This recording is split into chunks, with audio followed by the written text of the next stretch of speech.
Olá, eu sou a Ingrid Gerolimic e esse é o programa Brasil no Divã, da Carta Capital.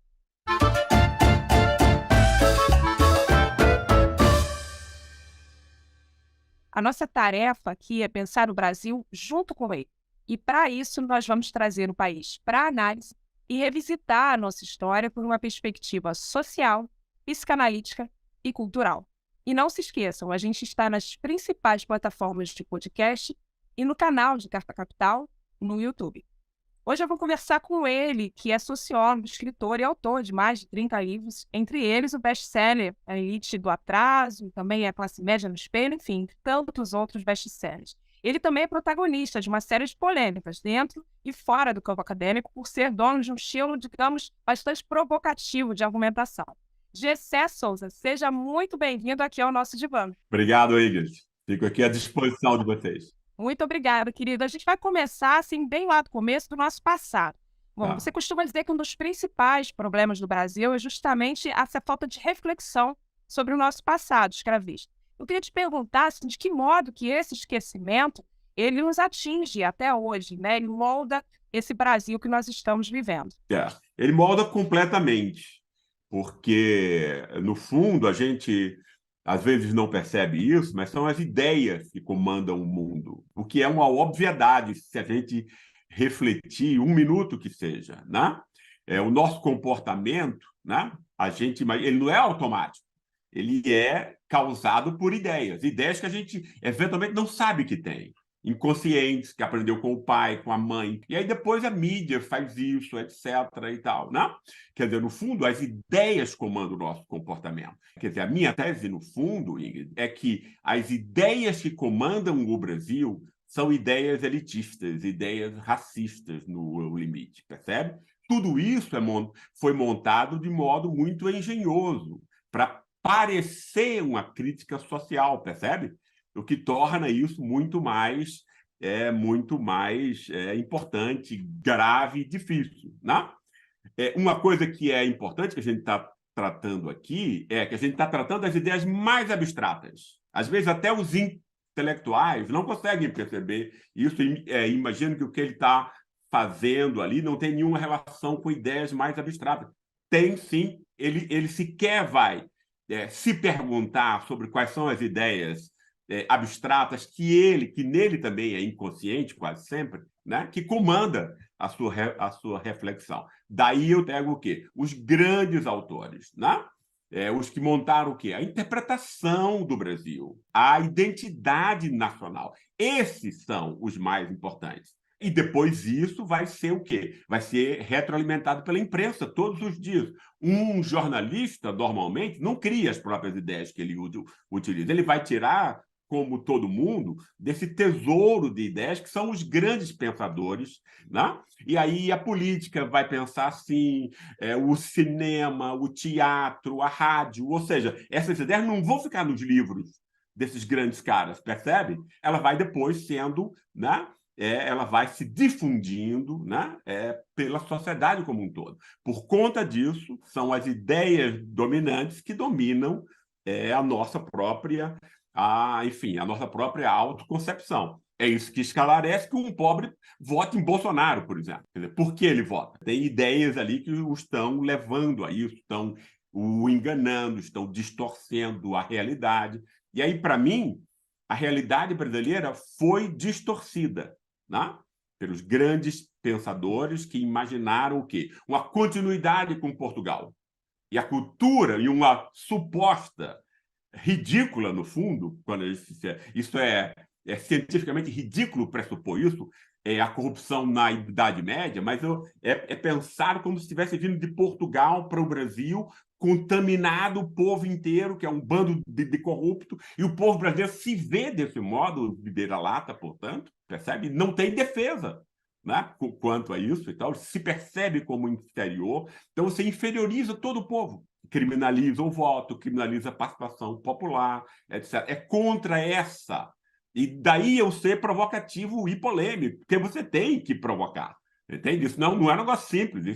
Isso significa, né, sofrimento, né, pobreza para milhões e milhões de pessoas, para 70% da população brasileira, percebe?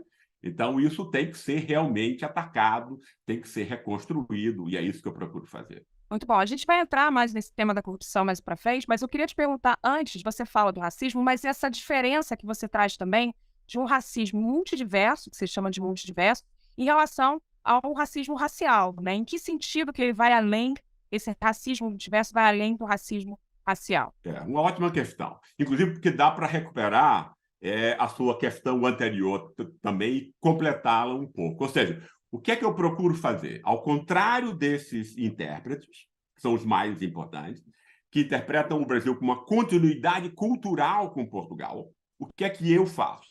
Digo, olha, não tem nada a ver isso, quer dizer, o Brasil não tem nada a ver com Portugal, entende? Fala português, e daí, entende isso? Né? Torce pelo Vasco da Gama, isso não significa que você é português, percebe? A gente vem da escravidão, que não existia em Portugal, percebe? Então, o ano zero do Brasil é a instauração da escravidão entre nós. E o ponto que me interessa é como é que essa escravidão está até hoje. Entende? Quer dizer, eu não sou historiador, não tô ali, eu leio os historiadores, mas eu não estou interessado em ver como é que era a escravidão na Bahia entre 1650 e 1690, embora isso seja muito interessante, né? Mas não é o meu trabalho. O meu trabalho é perceber de que modo essa escravidão, de outro modo, com outras vestes, continua até hoje, reproduzindo, construindo o mesmo tipo de mulher e de homem que vai servir como o escravo servia antes, por exemplo. Na questão do racismo, portanto, o que é que eu interpretei? Né? Quer dizer, depois foi um livro que me deu muito trabalho, muito estudo, foi Como o Racismo Criou o Brasil, e eu comecei com a constatação, Ingrid, ninguém explica o que é racismo. Olha que coisa incrível. É como se todo mundo soubesse. Como assim? Né? As grandes questões é aquelas que a gente imagina que sabe e não sabe, percebe? Né? Quer dizer, que diabo faz o racismo para destruir? Ele destrói como os seres humanos? Ninguém fala disso, entende? Nem o que etc. Né? Então, as pessoas começam, inclusive os estudiosos, né? Começam a fazer estatísticas e tal, tem muito mais negro na prisão do que branco, então, obviamente, isso é racismo e tal. Sim, mas ok, você está dizendo que o racismo existe, ok? Agora, o que é que ele faz? Como é que ele é montado? Né? E eu me interessei, portanto, por essa questão. E o que foi que eu vi? No Ocidente, isso não vai ser assim na Índia, não vai ser assim na China, né? Você vai montar o quê? Uma hierarquia moral, que é primeiro religiosa e depois secular, que vai estar baseada nos mesmos polos, espírito e corpo. Na religião, o espírito é caminho para Deus, o corpo era o pecado. De 200 anos para cá, o espírito é aquilo que Kant dizia que ele é, ou seja, inteligência, moralidade, capacidade estética, percebe? É o que nos liga ao divino, digamos assim. Né? Então, tudo aquilo que a gente avalia no mundo, Ingrid, quer a gente saiba disso ou não, e quase sempre a gente não tem a menor ideia disso, a gente vai avaliar como virtuoso, bom, etc. Tudo que tem a ver com o espírito. Essas três dimensões no espírito, percebe? E o contraponto negativo a isso vai ser o corpo também, e o corpo vai ser pensado como afeto, né? Como, quer dizer, vai animalizar você, vai ligar você, porque os animais têm afeto também, né? Entende? Então, quer dizer, esse mundo afetivo, que é, inclusive, como brasileiro, vai ser definido por esses intérpretes como cara afetivo, etc., ou seja, como um animal, percebe? Sem as virtudes do espírito. Então, eu reconstruí isso, ou seja, né, essa ideia do Ocidente ela vai depois estar em todas as instituições que o Ocidente vai. Então, o Estado, quando ele vai querer saber se tem alguém que vai disciplinar pelo espírito os seus afetos, entende? Ou o mercado, ele só vai empregar alguém que também tenha autocontrole, ou seja, o espírito, né, controlando afetos e tal. Percebe isso? Então, essa hierarquia está aí. E ela domina nós todos, sem que a gente saiba, percebe? Né? Então, o que foi que eu fiz? Olha, o racismo é a animalização do negro, no caso, né? No caso brasileiro do negro. Agora, não é só o negro que é animalizado, a mulher é animalizada, entende? A mulher é ligada aos afetos. E o pobre também oprimido do mesmo modo. Ele é reduzido a corpo, a trabalho muscular, etc. As classes altas são as do espírito que comanda, percebe isso? E, quarto ponto, as culturas dominadas, África, Ásia e América Latina, são percebidas como sendo reduzidas a corpo também, ou seja, a afetos, né? Que é que vai dar no tema da corrupção depois, como a gente vai entrar, percebe isso? Então, todas as dimensões da dominação social, cultural, de gênero, de raça e de classe obedecem exatamente a mesma estrutura. E você tem a animalização, a destruição da autoestima, da autoconfiança e do reconhecimento social para essas pessoas. Aí eu te pergunto, por que dizer que só é racismo no caso do negro? Por quê? Porque o racismo ele vai se mascarar. Entende? Como o racismo racial vai ser criticado, né, no Brasil nos anos 30, nos Estados Unidos nos anos 70, etc., você não vai mais poder explicitar o racismo. Mas isso não significa que você matou o afeto racista nas pessoas, percebe? Então ele vai assumir outras formas culturais, normalmente. Aí, no Partido Republicano Americano, Nixon vai dizer: eu vou instaurar uma guerra contra o crime. Só que você construiu o negro como criminoso antes, percebe? Aí você vai ter agora até negros dizendo: não, a gente tem que combater o crime. Como esses policiais negros que acabaram matando Tyre Nichols. Tinha vários policiais negros lá. Ou seja, você facilita a dominação. E se você não percebe que o racismo é multidimensional, você é feito de tolo. Porque toda vez que o racismo assumir a forma cultural, seja de combate ao crime, seja pela corrupção, porque no Brasil só o povo mestiço e negro é percebido como corrupto, a gente pode aprofundar esse tema, percebe? É isso que vai montar o racismo cordial brasileiro. A partir de 1930, quando Vargas vai usar a propaganda do Estado para interpretar o Brasil pela primeira vez, como tendo a herança cultural africana como mais importante, isso é extremamente importante, isso ter sido feito, e isso vai, enfim, tornar essa herança algo virtuoso e não algo para você jogar no lixo, porque tem música, tem não sei o quê, tem diversas coisas, entendeu? A partir disso aí, o racismo continua no Brasil, mas ele não pode ser mais explícito e tão aberto ou tão explícito como ele era antes. É disso que eu falo quando eu falo de racismo explícito. Tem? Agora, quando isso passa a ser, portanto, interditado, o que é que vai acontecer? Esse racismo vai assumir novas formas. Vai ser uma outra forma de racismo. Entende? O afeto, né, da classe média branca e da elite brasileira, o afeto racista, que despreza e menospreza o povo, vai estar lá. E é o mesmo povo que antes era reprimido por questões raciais. Agora vai ser o quê? Ele vai ser o cara que é corrupto e eleitor de corrupto. Aí o voto dele deixa de valer. Ele não pode participar. Percebe isso? Ou seja, a gente aumenta a nossa inteligência exponencialmente quando a gente passa a interpretar as máscaras que o racismo assume. Foi o que eu pretendi fazer nesse livro. Né? Que o racismo continua. Como? Do mesmo modo? Não. Sob máscaras. Né? E a gente precisa interpretar essas máscaras para que a gente possa perceber como ele funciona, fingindo que morreu. É muito bom, eu gosto muito dessa perspectiva que você traz para a gente.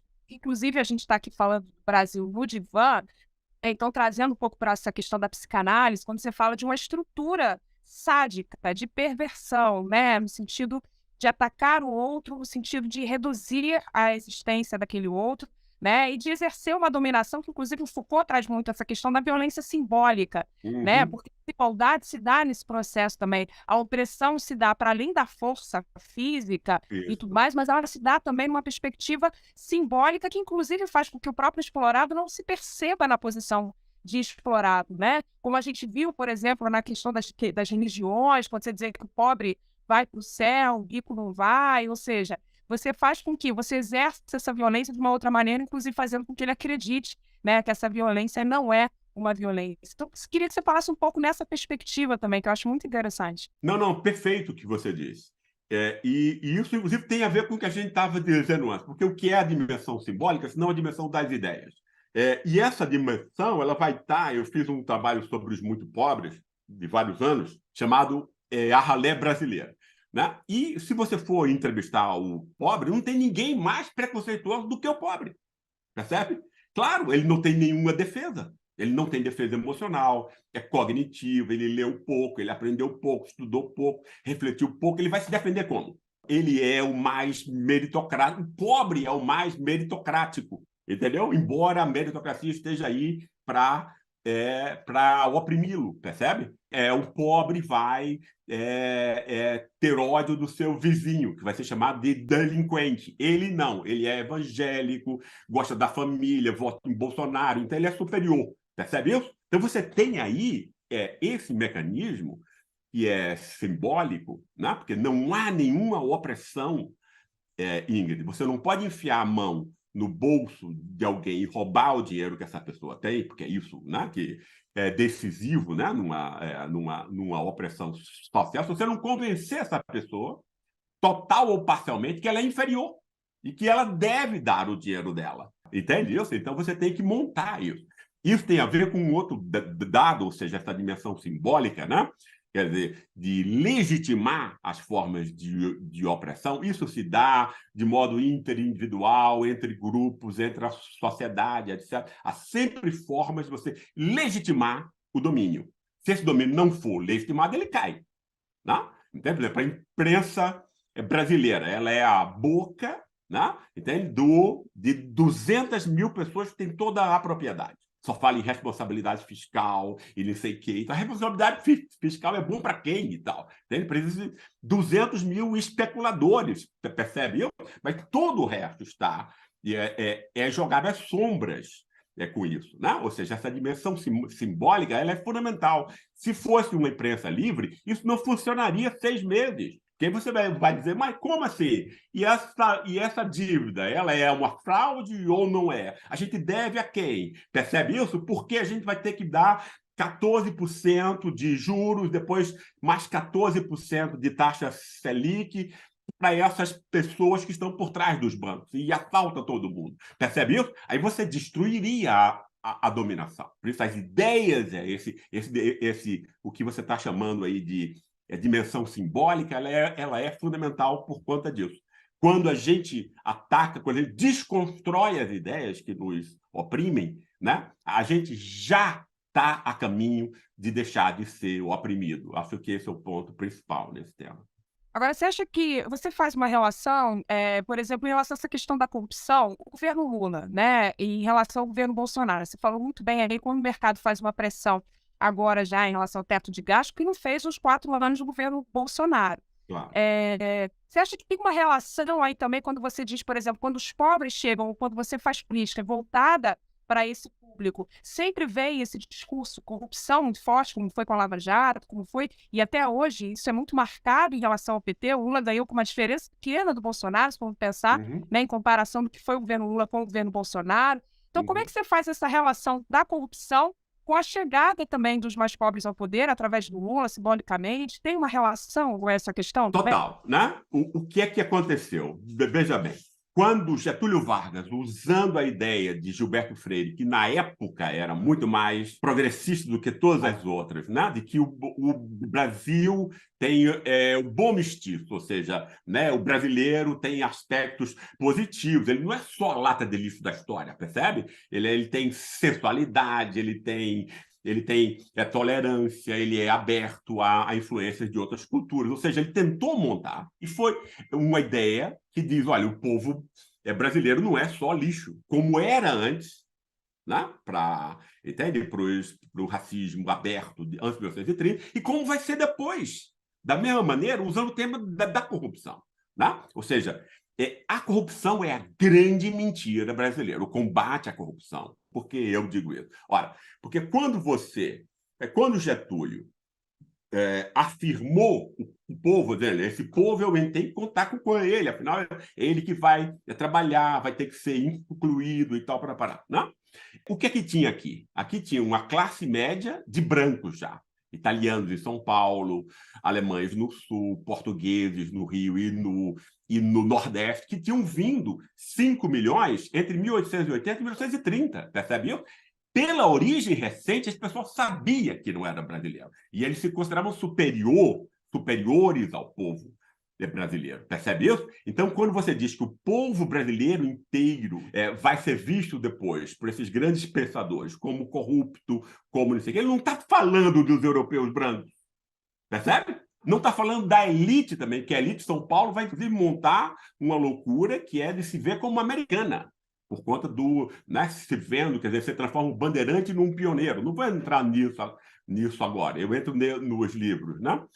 Mas aí você tem uma elite que se vê americana, uma classe média branca que se vê como europeia, pela origem recente. Então, quem é esse povo que Sérgio Buarque vai dizer que é afetivo, não tem nenhuma virtude, é ladrão e vota em ladrão? Quem é esse povo?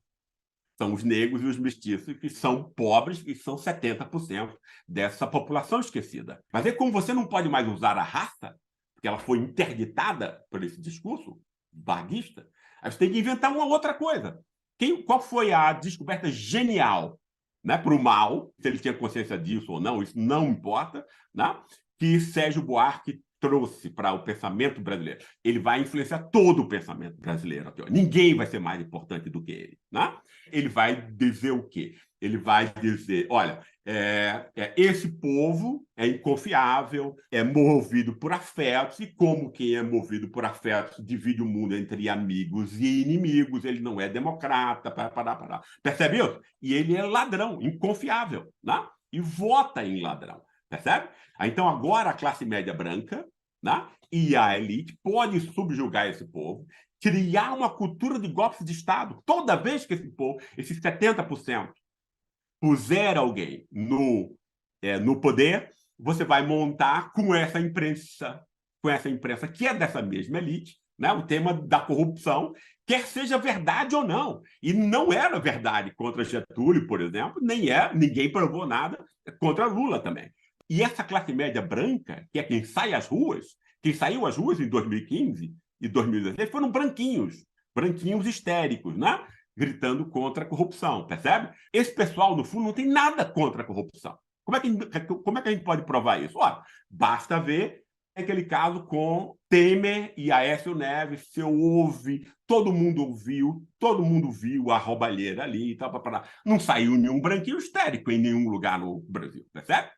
Que aí é o roubo da própria elite, ou seja, essa classe média branca, quem se diz no Brasil que se preocupa com a corrupção é um mentiroso.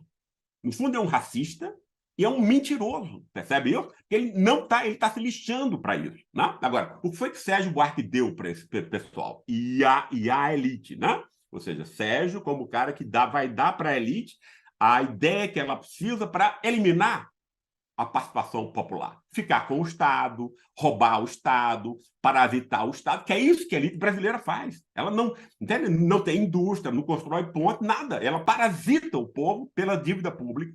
Né? Uma dívida pública nunca auditada explora o povo. Percebeu? Para essa elite, é importante você dizer, olha, não, esse povo, né, é desprezível, não vale nada, e em quem ele vota também esse cara não vale nada, percebeu? E a gente pode destituí-lo sempre que a gente não gostar de quem o povo, pelo sufrágio universal, tenha posto no poder, percebe isso? Então, o tema da corrupção vai ser um substituto para o racismo racial explícito que existia antes, sem tocar na palavra raça. Olha que genial. Você sequer toca na palavra raça.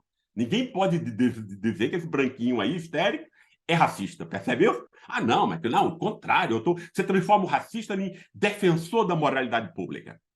É isso que é essa ideia. Assim, por conta disso, ela é tão importante. Ela é o único discurso que a elite brasileira tem. Não tem nenhum outro discurso para manter o Estado e o poder nas suas mãos. Percebe? E que é uma mentira, é uma balela. A gente viu agora, né, no último caso, como isso é mentiroso, como isso é canalha, etc, etc. Mas é a única ideia que a elite tem para deixar o poder com 200 mil pessoas e deixar 215 milhões sem nenhuma forma de ação. Aí você tem a imprensa do seu lado que escandaliza, né, a corrupção, percebe isso? A classe média, ela funciona meio como um capataz da elite, né? Porque ela serve esse interesse. Agora, você acha, no ponto de vista, a gente voltando para essa questão subjetiva, simbólica, da construção dessa forma de exploração, Tem uma relação aí também de exercer uma necessidade de uma superioridade em relação a essa outra parte da população, no sentido de que a classe média ela precisa, estar acima de algo, ou seja, do outro. Como é que você vê essa questão? Muito bom essa sua questão. Eu até agradeço, porque eu acho que é um tema extremamente importante, para a gente não compreende o resto todo. No fundo, a gente pensa erroneamente, inclusive a maior parte dos intelectuais, né, que as motivações humanas são racionais, ou seja, econômicas, percebe? Se você pensa o mundo assim, como é que esse minion, esse cara que vota em Bolsonaro, que imbecil, que burro, percebe? E, obviamente, Bolsonaro não está dando nada para esse pessoal. Não está dando renda, não está dando escola, não está dando educação, nada. O que é que ele está dando? Essa é que é a questão importante. E aí eu sigo, né, a escola do reconhecimento social, que é formulada pela primeira vez pelo grande filósofo alemão Hegel. O que é que ele diz? Olha, a necessidade primeira dos seres humanos não são interesses econômicos. Nós somos tão frágeis, Ingrid. A gente vai morrer, a gente pode ter doença, perde entes queridos, a gente vive sobre medo, etc. Nós somos tão vulneráveis que a grande necessidade humana é a necessidade de reconhecimento social. Ter respeito dos outros, ser reconhecido pelos outros, percebe? Sem isso, a gente não tem autoestima. Ou seja, a gente não levanta da cama de manhã. Esse tema ele é fundamental, né? E se a gente analisa a sociedade a partir dessa questão, como a necessidade última dos seres humanos ser o reconhecimento, a gente vai entender, por exemplo, o bolsonarismo muito melhor. Quer dizer, isso que Sérgio Buarque construiu para a elite brasileira vai dar exatamente isso que você disse. Vai dar o quê? A autossegurança da elite, da classe média branca, né, como dominadores, de que eles dominam por boas razões. Ou seja, esse povo é corrupto, eu sou moralmente superior, entende? O meu voto deve valer 5 vezes mais, etc. Eu já ouvi isso várias vezes em entrevistas, inclusive com uma classe média. Ele legitima, né, que o quê? Que a elite fique com todo o dinheiro, roube a população como um todo, né, via Banco Central, via não sei o quê, para parar, e que a classe média branca fique com o quê? Com o monopólio educacional. O monopólio de todos os títulos, diploma, língua estrangeira, etc. E aí você deixa o povo o quê? O povo que vai servir você, percebe? Vai ganhar 50 vezes menos, vai lá lavar a tua sala, vai fazer o bife lá para os teus filhos e tal, para parar. Então, esse é o esquema. E esse esquema da corrupção ele vai permitir que essa classe média exatamente se sinta superior. Aí, entende? Quer dizer, porque quem domina precisa justificar o domínio também. E é esse tema da corrupção que dá essa segurança ontológica para a classe média e para a elite, que eles são superiores. Agora, Bolsonaro criou um racismo popular. Como foi que ele criou esse racismo popular? Percebe? Aí você tem que entender o quê? Ora, o Brasil tem 4 classes, né? Tem uma pequena elite que tem a propriedade de tudo, tem a classe média, claro, tem algum dinheiro, mas isso não é o principal para a classe média, o monopólio do capital cultural. Você tem uma classe trabalhadora precária, muito ampla, né? E você tem embaixo os marginalizados e os excluídos, quase todos negros e mestiços. Esse pessoal, como o racismo é a base da dominação social brasileira, portanto, por meio das suas máscaras, é isso que eu estou querendo dizer, entende? Não é mais aquele racismo anterior explícito, entende? Mas você vai montando máscaras, né? Entende? O que essa coisa da corrupção vai ser usada contra o voto e a participação popular de quem? Do mestiço e negro. Então, ela é um substituto perfeito para isso, percebe? Agora, essa classe que é do pobre remediado, que é quem ganha entre 2 e 5 salários mínimos, alguém de um modo extremamente, enfim, infeliz, definiu essa classe como nova classe média, uma bobagem, né? Porque não tem nenhum dos privilégios dessa classe média, percebe? Né? No fundo, quem tem a renda média num país pobre, ele é um pobre remediado. Esse cara, normalmente evangélico, ou então o branco pobre do Sul e de São Paulo, percebe? Né? Ele vai querer o quê? Do mesmo modo como a classe média branca, se sentir superior a esse cara, a essa gentinha negra e mestiça que vive em favela, não tem acesso a nada, etc, etc. Então, como é que ele vai conseguir isso? Olha, o tema da delinquência, a separação entre o pobre honesto e o pobre delinquente. Né? Você vai criar o delinquente. Você citou muito apropriadamente Foucault anteriormente. Foucault tem essa tese no Vigiar e Punir. Para que serve a prisão? A prisão não serve para regenerar as pessoas. A prisão nunca regenerou ninguém em nenhum lugar do mundo.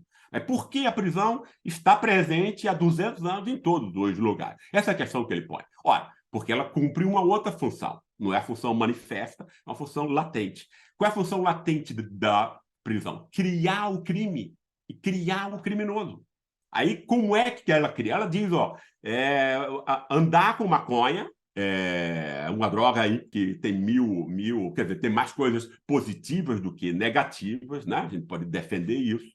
Mas aí, se essa pessoa for negra e tiver com um pacotinho de maconha para vender, porque ela não tem nenhuma outra possibilidade de emprego, se ela for negra, ela vai ficar presa 15 anos.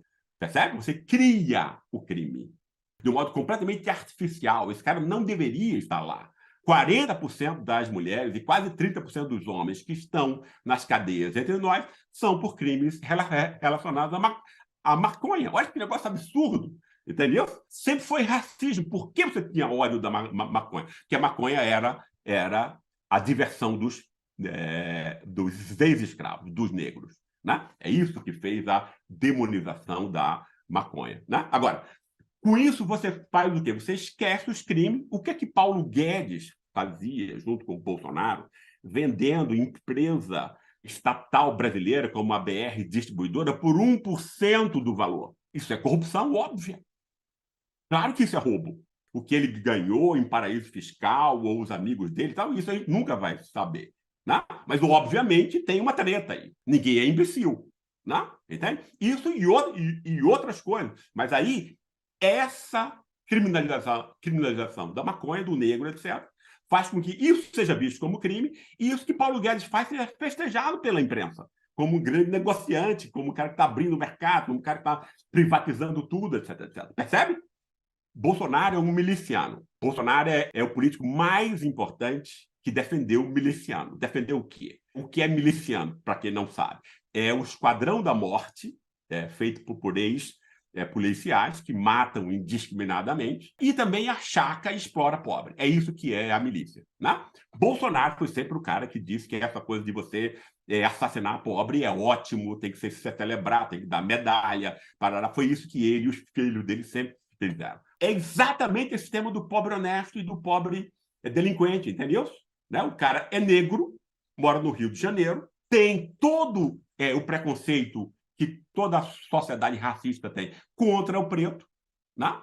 Entende? Mas ele diz, não, esse outro cara aqui que é preto e delinquente, que é criminoso, maconheiro e tal, né? Eu não, eu sou da família.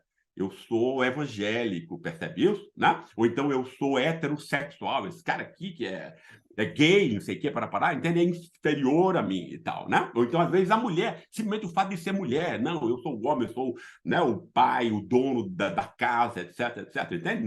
Não à toa Edir Macedo diz que a mulher não deve ir para a universidade, entende? O homem é que deve ter o conhecimento, etc. Então, você vai montando o quê? Oposições falsas, e aí pode ser o quê? O maconheiro, a prostituta, né? Quer dizer, você vai chamar de prostituta, obviamente, percebe? Né? O criminoso, o homossexual, etc. E você vai criar uma forma de uma moralidade rígida. Rígida por quê? Porque aí você controla o cara. Como a necessidade maior dos seres humanos é o reconhecimento, esse cara vai agarrar esse negócio como uma boia de salvação. Não é o interesse econômico que está condicionando isso tudo, é a extrema fragilidade desse pessoal, né? Que também é pobre, que também foi humilhado o tempo inteiro, percebe isso? Mas ele diz, olha, ele pode ter um alívio dessa humilhação de 24 horas, quando ele diz, olha, tem alguém que está pior ainda do que eu sou melhor do que alguém. Então, a sociedade brasileira, é isso que eu defendo, por conta do racismo e por ter construído uma classe de novos escravos, onde as mulheres vão ser empregadas domésticas e os homens vão ser escravos de ganho e tal, né? Entende? Você monta o quê? Uma forma de uma sociedade como a Índia. Você cria uma casta de intocáveis, percebe? Que vai ser uma classe geni, para usar aquela coisa do Chico Buarque, que todo mundo pode chutar e cuspir, percebe isso? Se alguém atropelar alguém que é muito pobre numa favela, não vai preso. Não matou gente, matou uma galinha. Percebe isso? Essa é a festa tal. Né?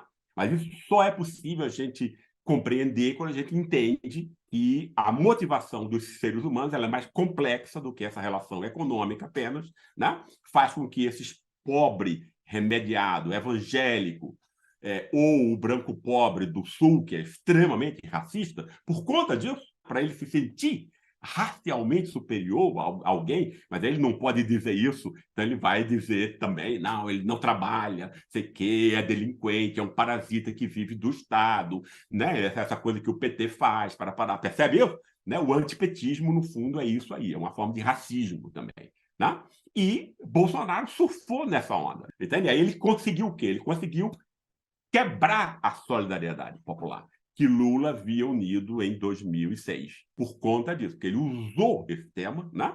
E aí, claro que as denominações evangélicas, no sentido oportunista, usaram, né? Quer dizer, a maior parte, né? Delas, não é a totalidade, mas a maior parte, as mais importantes, né? Entraram nesse negócio para ter controle político, para ter controle econômico, para lavar dinheiro, para não ter que pagar imposto, etc, etc. Então, Bolsonaro entrou no povo brasileiro porque ele fez essa separação, né? Ele transportou esse racismo, que estava antes na classe média e na elite, contra o povo como um todo, e ele cindiu a classe popular, ou seja, os 70%, que não são nem classe média nem elite, os 80%, aliás, e aí você traçou uma distinção entre o pobre remediado, que passa a ser visto como o pobre honesto, trabalhador e tal, para evangélico, quase sempre, né? E o pobre tornado delinquente, tornado criminoso.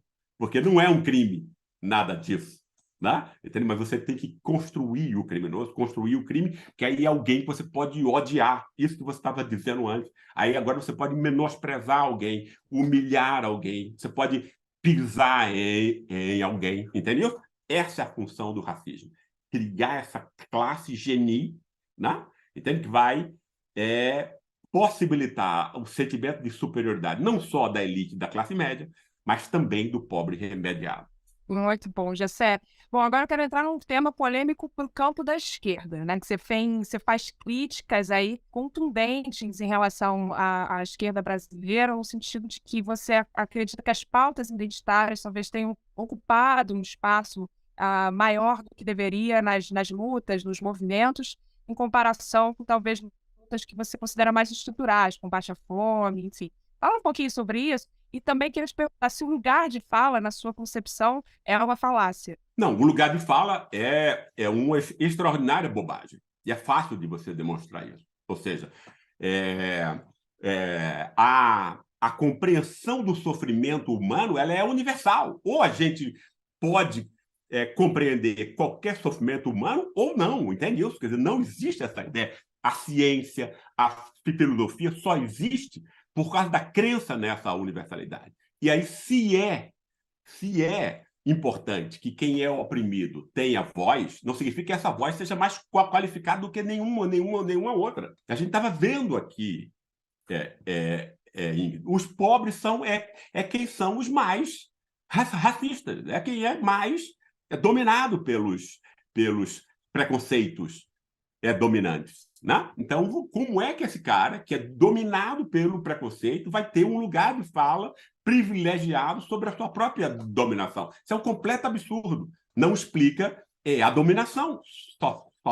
A dominação social só existe quando você convence o oprimido de que ele é total ou parcialmente inferior a você. Para combater o racismo, né, você não vai combater o racismo com modelos negras posando para a loja francesa e tal. Entende? Ou o cara conseguindo um emprego lá no Itaú. Por que não vai?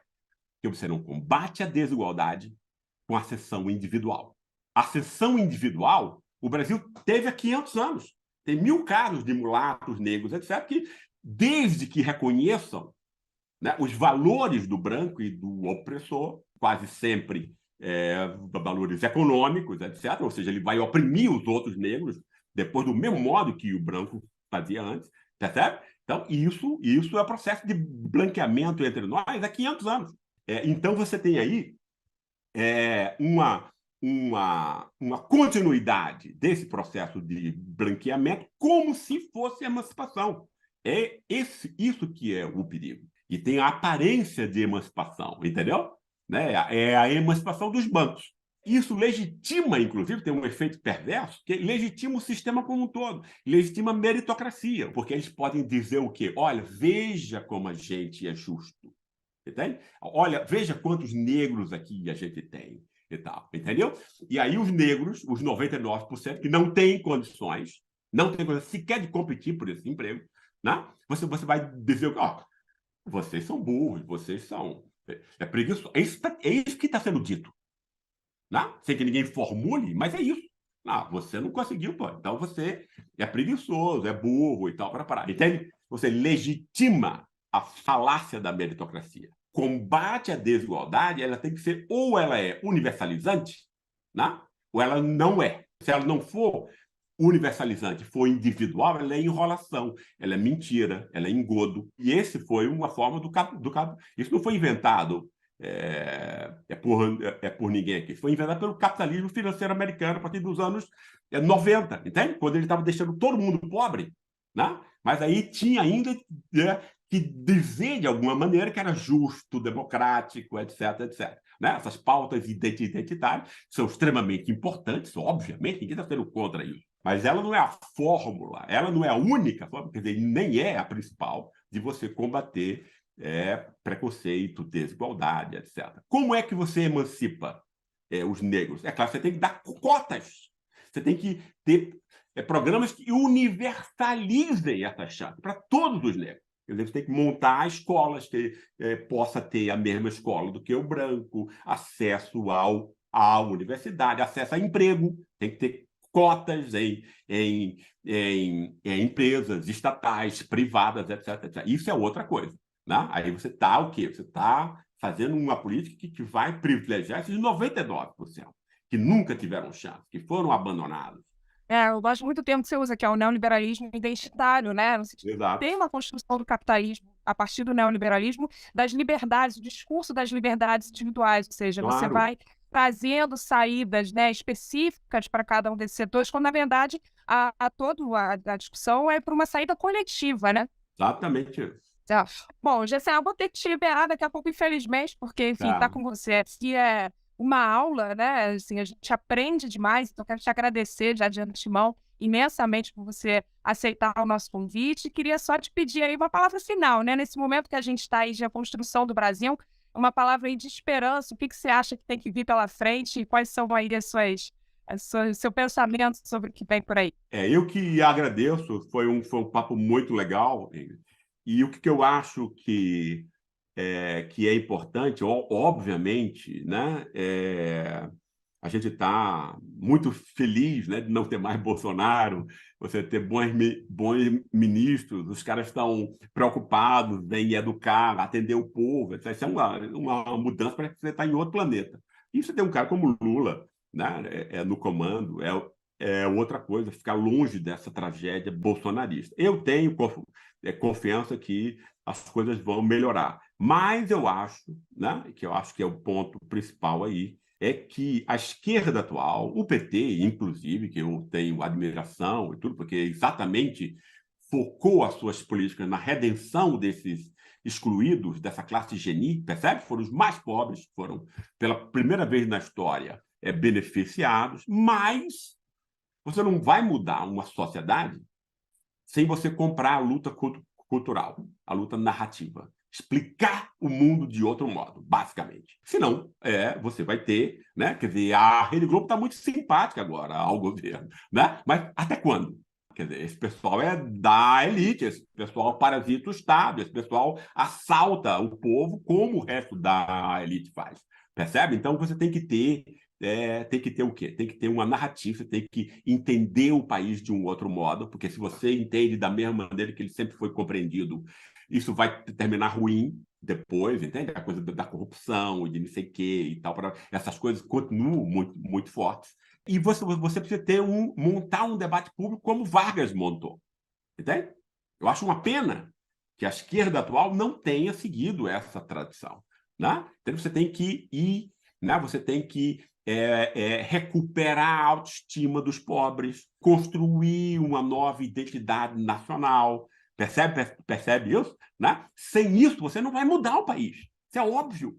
É desesperador para mim, porque para mim isso é óbvio, entendeu? Mas isso não é óbvio normalmente para outras pessoas e tal, né?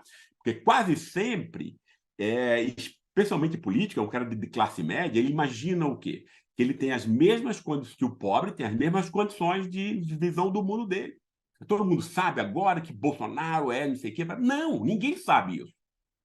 Ninguém explicou. Tem que ter imprensa plural, tem que ter novos canais de televisão que sejam democráticos, plurais, entende? Quer dizer, tem que ter redes sociais de um outro modo, quer dizer, uma nova concepção de como a gente deve interpretar o Brasil. Sem isso, a gente não vai mudar o país. Não vai mudar, pelo menos tanto quanto a gente gostaria. Vai ser voo de galinha, vai ser uma coisa curta, vai ser uma briga aqui, a outra lá. Tem que conquistar culturalmente as massas. Mostrar para o povo qual é o interesse dele, como ele foi humilhado, né? Como ele foi esquecido, como ele foi abandonado. Percebe isso? Né? Então, eu acho que esse é o ponto e eu espero que esse processo de aprendizado tenha sido realizado. Maravilhoso, muito bom. Mais uma vez, obrigada, Gessé. E a gente está aí, né? O Brasil no Divã, na Carta Capital, toda semana uma entrevista nova e a gente vai estar sempre aí nos podcasts e no canal de YouTube da revista Carta Capital. Muito obrigada mais uma vez pela audiência. Obrigado a você, Ingrid. Tchau, tchau, Gessé. Até mais.